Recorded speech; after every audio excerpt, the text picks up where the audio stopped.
தேசத்தின் நம்பிக்கை மாத இதழ் அப்பா பதிப்பகம் இணைந்து வழங்கும் நேர்மையாளர் சகாயம் IAS அவர்களின் அனுபவ பதிவில் கடைசி தரையில் கண்டாங்கி சேலை சென்னை புத்தக கண்காட்சியில் விற்பனையாகி கொண்டிருக்கிறது. திமுகவிலிருந்து மூத்த தலைவர் திரு கான்ஸ்டன்டைன் இணைந்திருக்கிறார். சார் வணக்கம். வணக்கம்மா.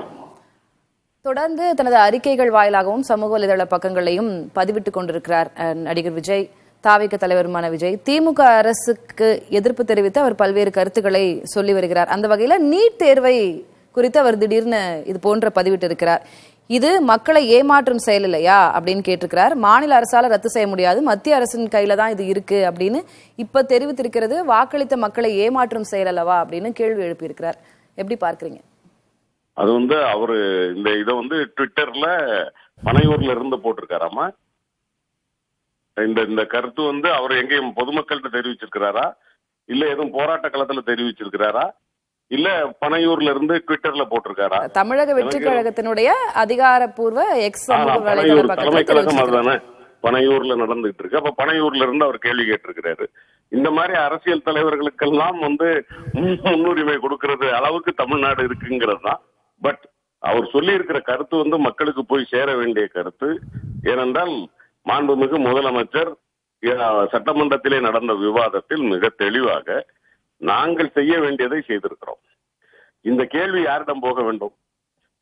எங்கள் மாநிலத்திற்கு வேண்டாம் என்று 234 சட்டமன்ற உறுப்பினர்களும் சேர்ந்து திட்டத்தை நிறைவேற்றிய பிறகு, இங்கிருந்து நாங்கள் தீர்மானம் நிறைவேற்றி அனுப்பிய பிறகு மோடி அரசாங்கம் தமிழ்நாட்டிற்கு துரோகம் பண்ணுகிறது என்பதை கேட்பதற்கு நெஞ்சில் திராணியும் இல்லாமல், ஒருவேளை அவருக்கு திராணி இருந்தாலும் இதை செய்ய வேண்டியது ஒன்றிய அரசு தானே, மாநில அரசு செய்ய வேண்டியதை செய்திருக்கிறது என்று உண்மைகள் தெரியாமல், அரசியலினுடைய கூட்டாட்சி தத்துவத்தில் என்ன நடக்கிறது என்பது தெரியாமல், அரிச்சுவடி அறியாமல் பேசியிருக்கிறார் என்று நான் கருதுகிறேன். ஆனால் தேவையான அளவிற்கு விளக்கத்தை மாண்புமிகு முதலமைச்சர் சொல்லி இருக்கிறார். அதற்கு எதிர்க்கட்சி தலைவரும் மாண்புமிகு முதலமைச்சருடைய விளக்கத்தை ஏற்றுக்கொண்டு, இல்லை நீங்கள் உடனடியாக கையெழுத்து போடுவேன் என்று சொன்னீர்களே என்றால், ஆம், தீர்மானத்தில் நாங்கள் கையெழுத்து போட்டிருக்கிறோம். போட வேண்டியது, அதன் பிறகு ரத்து செய்ய வேண்டிய பொறுப்பு ஒன்றிய அரசிடம் இருக்கிறது, நீங்கள் ஒன்றிய அரசை வலியுறுத்துங்களேன் என்று கேட்டார். அதோடு எதிர்க்கட்சி தலைவரும் வாயை மூடிக்கொண்டார். தம்பி விஜய் முழுவதுமாக படித்துவிட்டு அரசியலும் ஆட்சி அதிகாரமும் என்ன என்பதை தெரிந்துவிட்டு அதற்கு பிறகு பேசுவது நன்றாக இருக்கும். மாண்புமிகு முதலமைச்சர் சொன்ன அத்தனையும் நிறைவேற்றி இருக்கிறார் என்பதுதான் யதார்த்த உண்மை. ஒரு வார சட்டப்பேரவையில பல்வேறு நிகழ்வுகள், பல்வேறு கேள்விகள், பதில்கள், முதலமைச்சருடைய உரை எல்லாம் இடம்பெற்றிருந்தது. இப்போ விஜய் இந்த தருணத்துல அதுவும் குறிப்பிட்டு நீட் தொடர்பாக ஒரு கேள்வி, ஒரு விமர்சனத்தை முன்வைத்திருப்பது ஏன்னு நினைக்கிறீங்க சார்?